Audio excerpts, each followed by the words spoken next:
Hello guys, welcome back to my channel. आज इस video में मैं आपके लिए बहुत ही इम्पोर्टेंट टॉपिक लेकर आया हूं।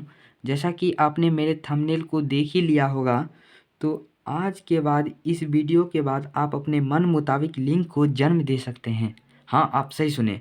तो चलिए बिना देरी किए जन्माते हैं बेटा और समझते हैं किस तरह से जन्माया जाता है। इससे पहले अगर आप मेरे चैनल को लाइक या सब्सक्राइब नहीं किए हैं तो वो पहले कर दो यार। जब मेल और फीमेल गैमेट आपस में फ्यूज करता है और फर्टिलाइजेशन करता है तो जाइगोट का फॉर्मेशन होता है, ये सबको पता होता है। और सेक्स ऑफ बेबी मीन्स कि मेल और फीमेल बेबी का होना ये जाइगोट की न्यूक्लियस के क्रोमोसोम पर डिपेंड करता है, निर्भर करता है कि ये क्रोमोसोम किस प्रकार का है। तो क्रोमोसोम के बारे में अभी हम ज़्यादा कुछ चर्चा नहीं करेंगे, तो क्रोमोसोम को छोड़ के हम अपने लक्ष्य को आगे बढ़ते हैं। तो इतना बता देते हैं कि सेल प्रत्येक सेल के न्यूक्लियस में क्रोमोसोम पाया जाता है। तो गैमेट दो प्रकार का होता है, मेल गैमेट और ये हमें बचपन से पता होता है। फीमेल गैमेट ओव्यूम कहा जाता है और मेल गैमेट को स्पर्म कहा जाता है। अब क्योंकि स्पर्म भी एक सेल ही है तो इसके पास भी क्रोमोसोम होगा ही और इसके पास भी क्रोमोसोम होगा। तो स्पर्म के पास 23 क्रोमोसोम होता है और ओव्यूम के पास 23 क्रोमोसोम होता है। मतलब दोनों गैमेट के पास 23 गैमेट होता है, क्रोमोसोम होता है। अब देखिए,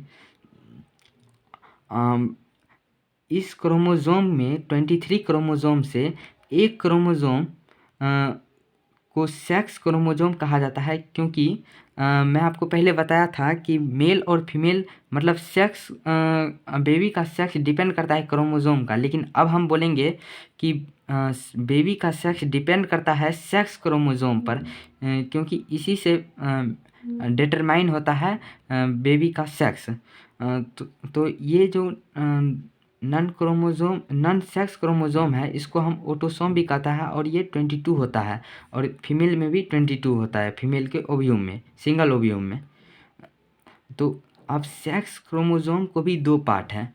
सेक्स क्रोमोसोम दो टाइप का होता है। तो एक को हम नाम दे दिए एक्स क्रोमोसोम और दूसरा को हम नाम दे दिए वाई क्रोमोसोम। तो एक्स क्रोमोसोम को हम कहते हैं, अब देखिए सभी स्पर्म के पास एक सेक्स क्रोमोसोम होता है।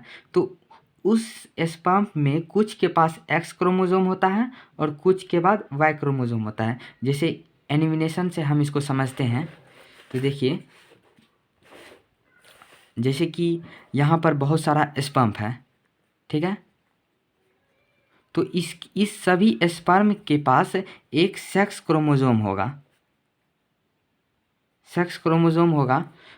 तो इनमें से कुछ के पास एक्स क्रोमोसोम होगा और कुछ के पास वाई क्रोमोसोम होगा। दो टाइप का सेक्स क्रोमोसोम है, एक एक्स क्रोमोसोम और दूसरा वाई क्रोमोसोम।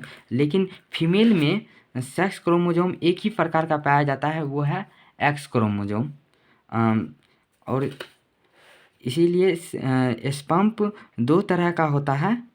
एक में एक्स क्रोमोसोम होता है उसके न्यूक्लियस में और दूसरा स्पर्म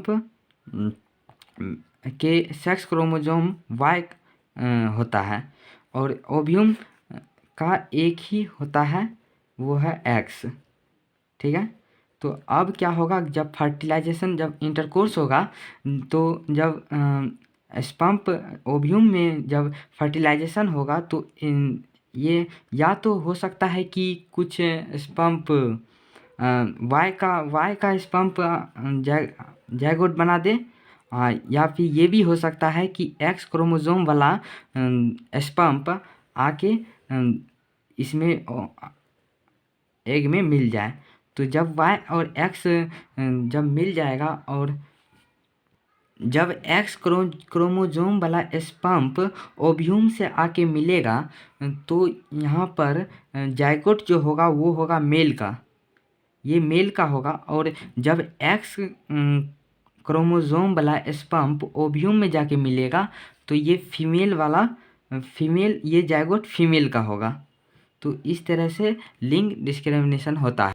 और रही बात बेटा जन्माने की, तो याद रखिएगा कि अगर आपको बेटा जन्माना है तो वाई क्रोमोसोम वाला स्पर्म से अंडा को फोड़ना होगा, ना कि एक्स क्रोमोसोम वाला से। और इससे ये भी पता होता है कि बेबी का लिंग होना ये मेल का ही रिस्पॉन्सिबल है, ना कि फीमेल का, क्योंकि फीमेल के पास तो एक ही सेक्स क्रोमोसोम है जो कि है एक्स, बट बॉयज़ के पास एक्स और वाई दोनों होता है। तो बॉयज़ ही रिस्पॉन्सिबल हुआ कि बेबी का लिंग कैसा है। तो कैसा लगा आपको मेरा नॉलेज? तो आप अगर जो आपको पसंद आया तो आप अपने दोस्तों के साथ शेयर करें और आप अपने मन मुताबिक लिंग को जन्म दें। Thank you for watching.